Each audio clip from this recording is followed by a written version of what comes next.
সুপ্রিয় দর্শকবৃন্দ, আসসালামু আলাইকুম। দেশ ও দেশের বাইরে থেকে যারা আমাদেরকে দেখছেন তাদেরকে শুভেচ্ছা।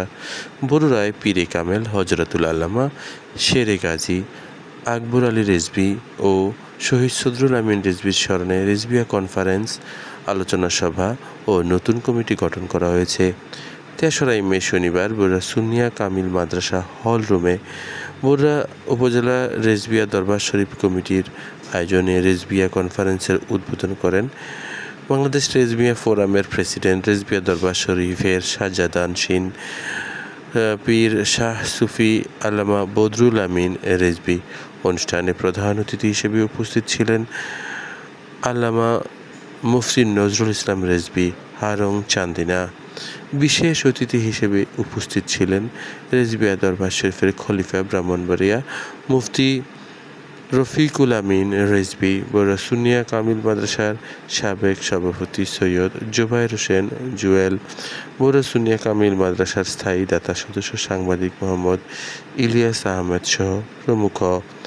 এদিন রেজভিয়া কনফারেন্সে বরুড়া উপজেলা রেজভিয়া দরবার শরীফ কমিটিতে সভাপতি হিসেবে আব্দুল কাদের রেজভী, সহসভাপতি আব্দুল আউয়াল ভোলা রেজভী, সাধারণ সম্পাদক সাদিকুর রহমান রেজভী, সহ সাধারণ সম্পাদক মাস্টার মোহাম্মদ শাহ আলম রেজভী, সাংগঠনিক সম্পাদক মোহাম্মদ হাফিজুর রহমান রেজভী, সহ সাংগঠনিক সম্পাদক মোহাম্মদ সাইফুল ইসলাম রেজভী সহ গুরুত্বপূর্ণ ব্যক্তিবর্গকে নির্বাচিত করা হয়েছে। এদিন প্রধান অতিথি তার বক্তব্যে বলেন, সৃষ্টি করে দিয়েছে। রেজভিয়া দরবার শরীফের পক্ষ থেকে আন্তরিক মুবারকবাদ জ্ঞাপন করছি। ভাইরা আমার, আপনারা সে সকাল থেকে অদ্যাবধি পর্যন্ত কষ্টকর স্বীকার করে বিভিন্ন জায়গা থেকে আসছেন। একমাত্র আল্লাহ রাসূলের মহব্বতে, যেমন মুজাদ্দিদ আল্লামা রেজভী শাহ হুজুর কেবলা ও কাবার মহব্বতে আমরা সকলে এখানে এসেছি। কষ্ট স্বীকার করে আপনারা সুদীর্ঘ সময় অবস্থান করছেন। আল্লাহ পাক যেন জামানার মুজাদ্দিদের উসিলা আমাদের সকলকে কবুল ও মঞ্জুর করুন। সম্মানিত উপস্থিতি, আমি এই প্রোগ্রাম দেওয়ার আগে এই বরুড়া উপজেলার নেতৃবৃন্দের কাছে বলেছিলাম যে আমার বরুড়া উপজেলায় প্রতিটি মসজিদের যারা ইমাম এবং খতিব সাহেব আছেন তাদেরকে অবশ্যই আজকের এই প্রোগ্রামে থাকতে হবে।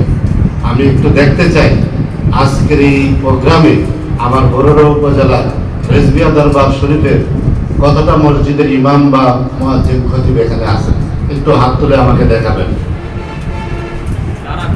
একটু আপনারা দাঁড়ান।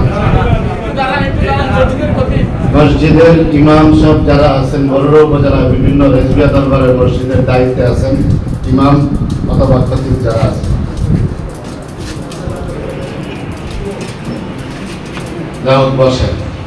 এখানে আরো অনেক মসজিদের ইমাম আসতে পারেন নাই, হয়তো বা কাজের দিন হোক। আমি আশা করব পরবর্তী সময়ে আমাদের বরুড়ার যে কোনো কনফারেন্স হোক, রেজভিয়া দরবার আহ্বানে বা ইসলামী জামাতের আহ্বানে আপনারা সকলে স্বতঃস্ফূর্তভাবে অংশগ্রহণ করবেন। সম্মানিত উপস্থিতি, আমি আমার কথা দীর্ঘায়িত করব না। আজকে আমরা যার যিনি স্মরণ সভা করার জন্য এখানে এসেছি, এখানে উলামায়ে কেরাম এবং বিভিন্ন নেতৃবৃন্দ অনেক মূল্যবান তাৎপর্যপূর্ণ আলোচনা করেছেন। জামানার মুজাদ্দিদের বিভিন্ন কারামত সম্পর্কে আলোচনা করেছেন। আমরা এতটুকুই বুঝবো, জামানার মুজাদ্দিদ ছিলেন হক। তিনি হকের বার্তা নিয়ে এই বাংলার জমিনে আসছেন। আমরা যদি এই হকের দামানে থাকতে পারি তাহলে আমাদের হবে সার্থকতা। আমরা যেন জামানার মুজাদ্দিদের কদমে থাকতে পারি। আল্লাহ পাক যেন আমাদের সকলকে কবুল করেন। আমি বিশেষ করে আজকে এই